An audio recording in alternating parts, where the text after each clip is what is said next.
Nehemiah 10.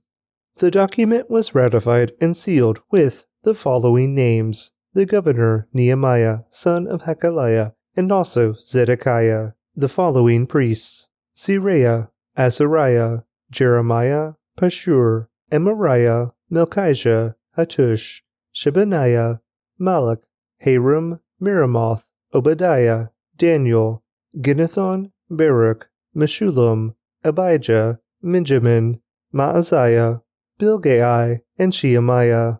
These were the priests.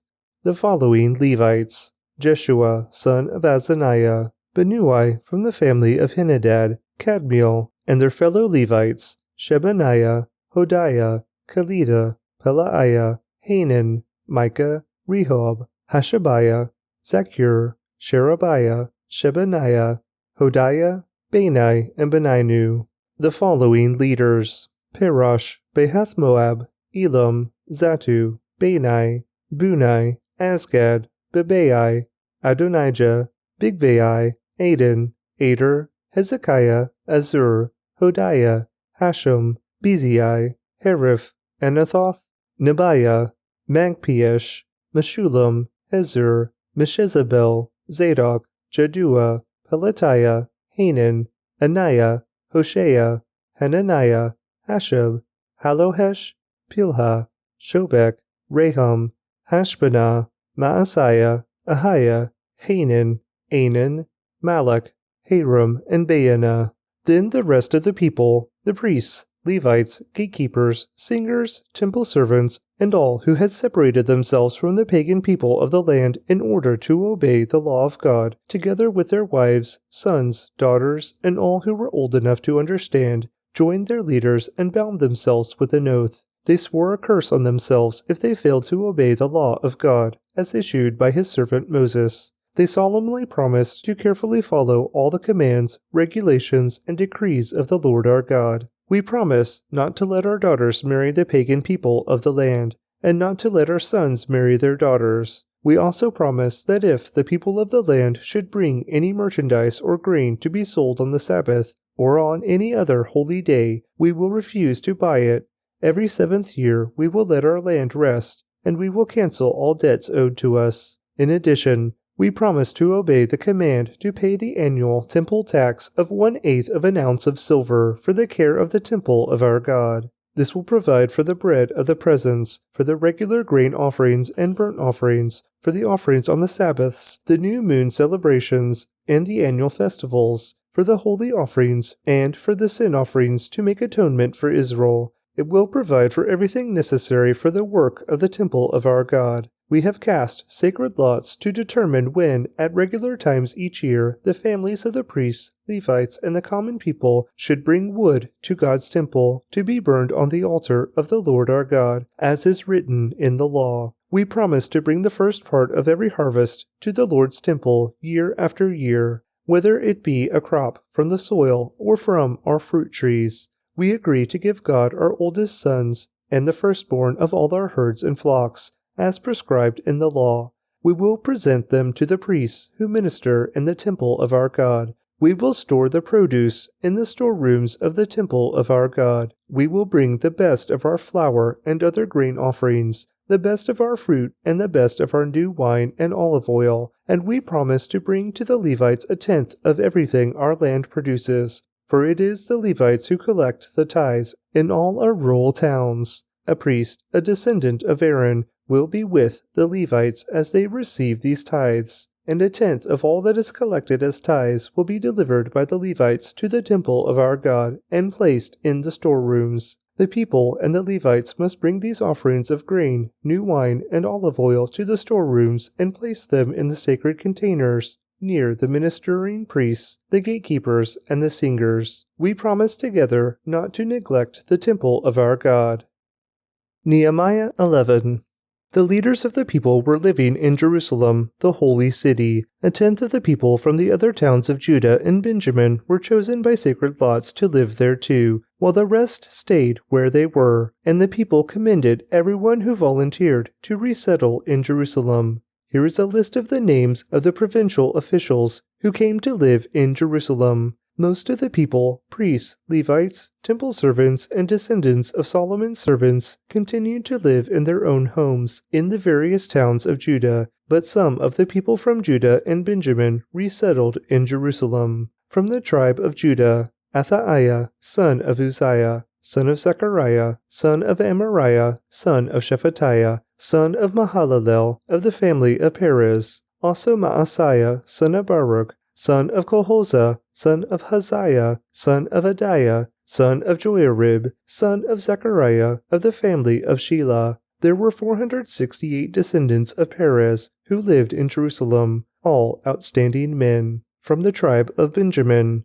Salu, son of Meshullam, son of Joed, son of Pedaiah, son of Kolaiah, son of Maaseiah, son of Ithil, son of Jeshaiah. After him were Gebai and Salai, and a total of 928 relatives. Their chief officer was Joel, son of Zikri, who was assisted by Judah, son of Hasanua, second in command over the city. From the priests, Jedaiah, son of Joiarib, Jachin, and Seraiah, son of Hilkiah, son of Meshullam, son of Zadok, son of Mirioth, son of Marioth, son of Ahitub, the supervisor of the temple of God. Also 822 of their associates who worked at the temple. Also Adiah, son of Jehoram, son of Pelaliah, son of Amzi, son of Zechariah, son of Pashur, son of Malchijah, along with 242 of his associates, who were heads of their families. Also Amashai, son of Azarel,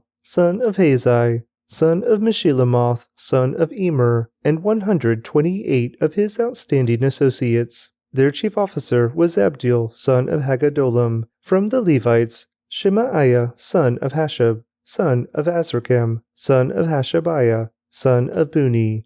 Also Shabbathai and Jozabad, who were in charge of the work outside the temple of God. Also Mattaniah, son of Micah, son of Zabdi, a descendant of Asaph, who led in thanksgiving and prayer. Also Bakbukiah, who was Mattaniah's assistant, and Abda, son of Shammua, son of Galal, son of Jeduthun. In all, there were 284 Levites in the holy city, and from the gatekeepers, Akab, Talmon, and 172 of their associates, who guarded the gates. The other priests, Levites, and the rest of the Israelites lived wherever their family inheritance was located in any of the towns of Judah. The temple servants, however, whose leaders were Ziha and Gishpa, all lived on the hill of Ophel. The chief officer of the Levites in Jerusalem was Uzai, son of Bani, son of Hashabiah, son of Mattaniah, son of Micah, a descendant of Asaph, whose family served as singers in God's temple. Their daily responsibilities were carried out according to the terms of a royal command.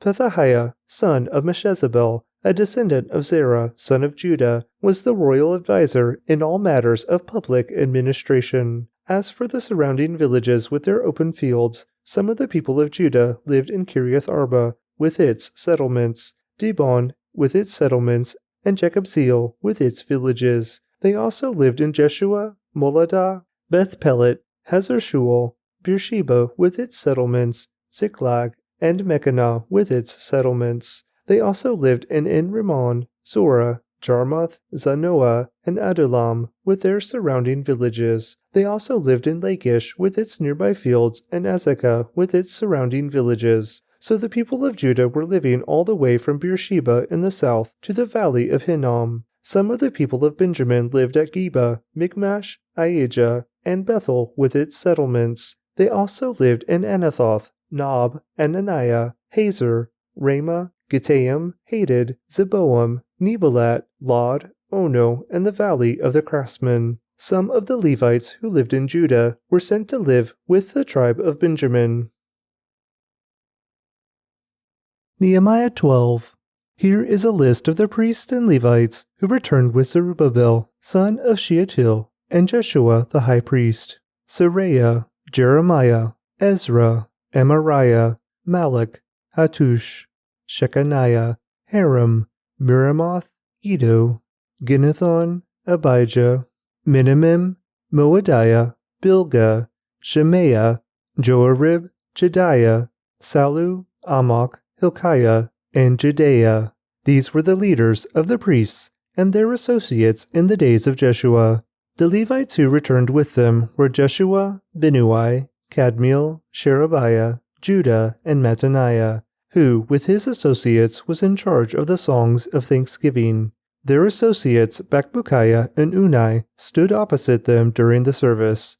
Jeshua the high priest was the father of Joachim. Joachim was the father of Eliashib. Eliashib was the father of Joiada. Joiada was the father of Johanan. Johanan was the father of Jaddua. Now, when Joachim was high priest, the family leaders of the priests were as follows. Moriah was the family leader of Seraiah. Hananiah was the family leader of Jeremiah. Meshullam was the leader of the family of Ezra. Jehohanan was the leader of the family of Amariah. Jonathan was the leader of the family of Moloch. Joseph was the leader of the family of Shechaniah. Adnah was leader of the family of Hiram. Hekiah was leader of the family of Meremoth. Zechariah was leader of the family of Iddo. Meshullam was leader of the family of Ginnethon. Zikri was leader of the family of Abijah. There was also a leader of the family of Miniamin. Piltai was leader of the family of Moadiah. Shemua was leader of the family of Bilgah. Jehonathan was leader of the family of Shemaiah. Mattani was leader of the family of Joarib. Uzai was leader of the family of Judea. Kalai was leader of the family of Salu. Eber was leader of the family of Amok. Hashabiah was leader of the family of Hilkiah. Nethanel was leader of the family of Judea. A record of the Levite families was kept during the years when Eliashib, Joiada, Johanan, and Jaddua served as high priest. Another record of the priests was kept during the reign of Darius the Persian. A record of the heads of the Levite families was kept in the book of history down to the days of Johanan, the grandson of Eliashib. These were the family leaders of the Levites: Hashabiah, Sherebiah, Jeshua, Binnui, Kadmiel, and other associates who stood opposite them during the ceremonies of praise and thanksgiving, one section responding to the other, as commanded by David, the man of God. This included Mattaniah, Bakbukiah, and Obadiah. Meshullam, Talmon, and Akub were the gatekeepers in charge of the storerooms at the gates. These all served in the days of Joachim, son of Jeshua, son of Jehozadak, and in the days of Nehemiah the governor, and of Ezra the priest and scribe. For the dedication of the new wall of Jerusalem, the Levites throughout the land were asked to come to Jerusalem to assist in the ceremonies. They were to take part in the joyous occasion with their songs of thanksgiving and with the music of cymbals, harps, and lyres. The singers were brought together from the region around Jerusalem and from the villages of the Netophathites. They also came from Beth Gilgal and the rural areas near Geba and Asmaveth, for the singers had built their own settlements around Jerusalem. The priests and Levites first purified themselves, then they purified the people, the gates, and the walls. I led the leaders of Judah to the top of the wall and organized 2 large choirs to give thanks. One of the choirs proceeded southward along the top of the wall to the Dung Gate. Hoshea and half the leaders of Judah followed them, along with Azariah, Ezra, Meshullam, Judah, Benjamin, Shemaiah, and Jeremiah. Then came some priests who played trumpets, including Zechariah, son of Jonathan, son of Shemaiah, son of Mattaniah, son of Micaiah, son of Zakur, a descendant of Asaph. And Zechariah's colleagues were Shimei, Azarel, Malali, Gilalai, Mai, Nethanel, Judah, and Hanani. They used the musical instruments prescribed by David, the man of God. Ezra the scribe led this procession. At the fountain gate they went straight up the steps on the ascent of the city wall toward the city of David. They passed the house of David and then proceeded to the water gate on the east. The second choir giving thanks went northward around the other way to meet them. I followed them, together with the other half of the people, along the top of the wall past the tower of the ovens to the broad wall, then past the Ephraim gate to the old city gate, past the fish gate and the tower of Hananel, and on to the tower of the 100. Then we continued on to the sheep gate and stopped at the guard gate. The 2 choirs that were giving thanks then proceeded to the temple of God, where they took their places. So did I, together with the group of leaders who were with me. We went together with the trumpet-playing priests, Eliakim, Maaseiah, Minimim, Micaiah, Elionai, Zechariah, and Hananiah, and the singers, Maaseiah, Shemaiah, Eleazar, Uzzi, Jehohanan, Malchiah, Elam, and Ezer. They played and sang loudly under the direction of Jezariah, the choir director. Many sacrifices were offered on that joyous day, for God had given the people cause for great joy. The women and children also participated in the celebration, and the joy of the people of Jerusalem could be heard far away. On that day, men were appointed to be in charge of the storerooms for the offerings, the first part of the harvest, and the tithes. They were responsible to collect from the fields outside the towns the portions required by the law for the priests and Levites. For all the people of Judah took joy in the priests and Levites and their work. They performed the service of their God and the service of purification, as commanded by David and his son Solomon. And so did the singers and the gatekeepers. The custom of having choir directors to lead the choirs in hymns of praise and thanksgiving to God began long ago in the days of David and Asaph. So now, in the days of Zerubbabel and of Nehemiah, all Israel brought a daily supply of food for the singers, the gatekeepers, and the Levites. The Levites in turn gave a portion of what they received to the priests, the descendants of Aaron. Nehemiah 13. On that same day, as the book of Moses was being read to the people, the passage was found that said, no Ammonite or Moabite should ever be permitted to enter the assembly of God, for they had not provided the Israelites with food and water in the wilderness. Instead, they hired Balaam to curse them, though our God turned the curse into a blessing. When this passage of the law was read, all those of foreign descent were immediately excluded from the assembly. Before this had happened, Eliashib the priest, who had been appointed as supervisor of the storerooms of the temple of our God, and who was also a relative of Tobiah, had converted a large storage room and placed it at Tobiah's disposal. The room had previously been used for storing the grain offerings, the frankincense, various articles for the temple, and the tithes of grain, new wine, and olive oil, which were prescribed for the Levites, the singers, and the gatekeepers, as well as the offerings for the priests. I was not in Jerusalem at that time, for I had returned to King Artaxerxes of Babylon in the 32nd year of his reign, though I later asked his permission to return. When I arrived back in Jerusalem, I learned about Eliashib's evil deed in providing Tobiah with a room in the courtyards of the temple of God. I became very upset and threw all of Tobiah's belongings out of the room. Then I demanded that the rooms be purified, and I brought back the articles for God's temple, the grain offerings, and the frankincense. I also discovered that the Levites had not been given their prescribed portions of food, so they and the singers who were to conduct the worship services had all returned to work their fields. I immediately confronted the leaders and demanded, "Why has the temple of God been neglected?" Then I called all the Levites back again and restored them to their proper duties. And once more all the people of Judah began bringing their tithes of grain, new wine, and olive oil to the temple storerooms. I assigned supervisors for the storerooms, Shelemiah the priest, Zadok the scribe, and Pedaiah, one of the Levites, and I appointed Hanan, son of Zaccur, and grandson of Mattaniah, as their assistant.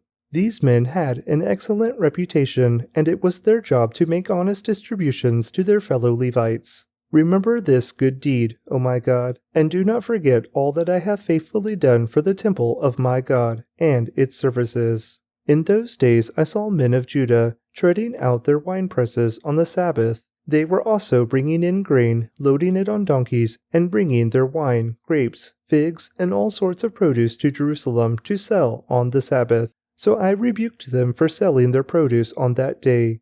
Some of the men from Tyre, who lived in Jerusalem, were bringing in fish and all kinds of merchandise. They were selling it on the Sabbath to the people of Judah, and in Jerusalem at that. So I confronted the nobles of Judah. "Why are you profaning the Sabbath in this evil way?" I asked. "Wasn't it just this sort of thing that your ancestors did that caused our God to bring all this trouble upon us and our city? Now you are bringing even more wrath upon Israel by permitting the Sabbath to be desecrated in this way." Then I commanded that the gates of Jerusalem should be shut as darkness fell on every Friday evening. not to be opened until the Sabbath ended. I sent some of my own servants to guard the gates so that no merchandise could be brought in on the Sabbath day. The merchants and tradesmen with a variety of wares camped outside Jerusalem once or twice, but I spoke sharply to them and said, "What are you doing out here, camping around the wall? If you do this again, I will arrest you."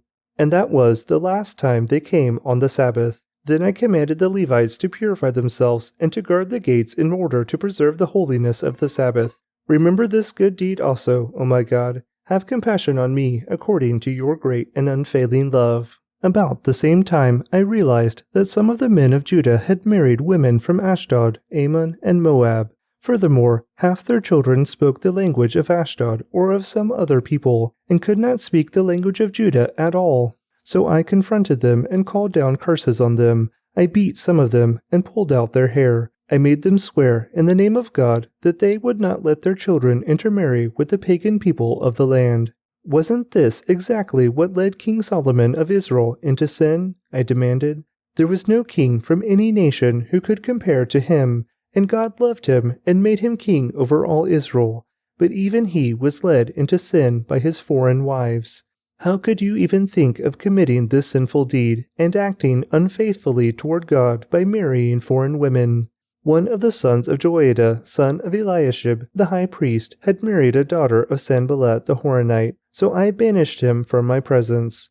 Remember them, O my God, for they have defiled the priesthood, the solemn vows of the priests and Levites. So I purged out everything foreign and assigned tasks to the priests and Levites, making certain that each knew his work. I also made sure that the supply of wood for the altar and the first portions of the harvest were brought at the proper times. Remember this in my favor, O my God. 1 Corinthians 8. Now, regarding your question about food that has been offered to idols, yes, we all know that we all have knowledge about this issue, but while knowledge makes us feel important, it is love that strengthens the church. Anyone who claims to know all the answers doesn't really know very much, but the person who loves God is the one whom God recognizes. So, what about eating meat that has been offered to idols? Well, we all know that an idol is not really a god, and that there is only one God. There may be so-called gods both in heaven and on earth, and some people actually worship many gods and many lords. But for us, there is one God, the Father, by whom all things were created, and for whom we live. And there is one Lord, Jesus Christ, through whom all things were created, and through whom we live. However, not all believers know this. Some are accustomed to thinking of idols as being real, so when they eat food that has been offered to idols, they think of it as the worship of real gods, and their weak consciences are violated. It's true that we can't win God's approval by what we eat. We don't lose anything if we don't eat it, and we don't gain anything if we do. But you must be careful that your freedom does not cause others with a weaker conscience to stumble. For if others see you with your superior knowledge eating in the temple of an idol, won't they be encouraged to violate their conscience by eating food that has been offered to an idol? So because of your superior knowledge, a weak believer for whom Christ died will be destroyed. And when you sin against other believers by encouraging them to do something they believe is wrong, you are sinning against Christ. So if what I eat causes another believer to sin, I will never eat meat again as long as I live, for I don't want to cause another believer to stumble. Proverbs 17. Better a dry crust eaten in peace than a house filled with feasting and conflict. A wise servant will rule over the master's disgraceful son, and will share the inheritance of the master's children. Fire tests the purity of silver and gold, but the Lord tests the heart. Wrongdoers eagerly listen to gossip. Liars pay close attention to slander. Those who mock the poor insult their Maker. Those who rejoice at the misfortune of others will be punished. Grandchildren are the crowning glory of the aged. Parents are the pride of their children. Eloquent words are not fitting for a fool. Even less are lies fitting for a ruler. A bribe is like a lucky charm. Whoever gives one will prosper. Love prospers when a fault is forgiven, but dwelling on it separates close friends. A single rebuke does more for a person of understanding than 100 lashes on the back of a fool.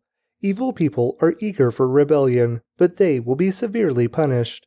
It is safer to meet a bear robbed of her cubs than to confront a fool caught in foolishness. If you repay good with evil, evil will never leave your house.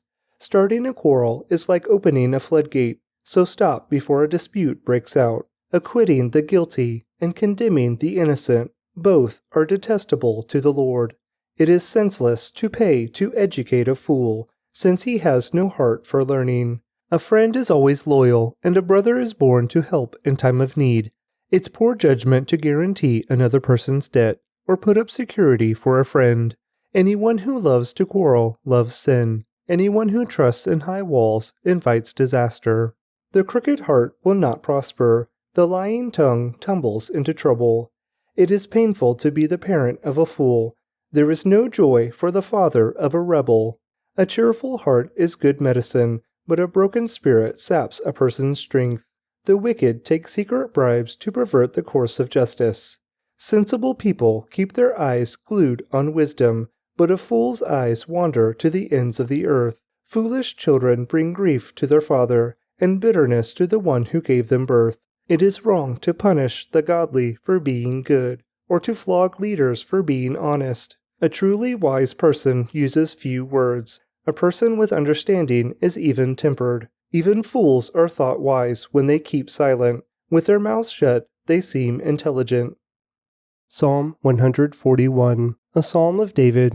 O Lord, I am calling to you. Please hurry. Listen when I cry to you for help. Accept my prayer as incense offered to you, and my upraised hands as an evening offering. Take control of what I say, O Lord, and guard my lips. Don't let me drift toward evil or take part in acts of wickedness. Don't let me share in the delicacies of those who do wrong. Let the godly strike me. It will be a kindness. If they correct me, it is soothing medicine. Don't let me refuse it. But I pray constantly against the wicked and their deeds. When their leaders are thrown down from a cliff, the wicked will listen to my words and find them true. Like rocks brought up by a plow, the bones of the wicked will lie scattered without burial. I look to you for help, O sovereign Lord. You are my refuge. Don't let them kill me. Keep me from the traps they have set for me, from the snares of those who do wrong. Let the wicked fall into their own debts, but let me escape.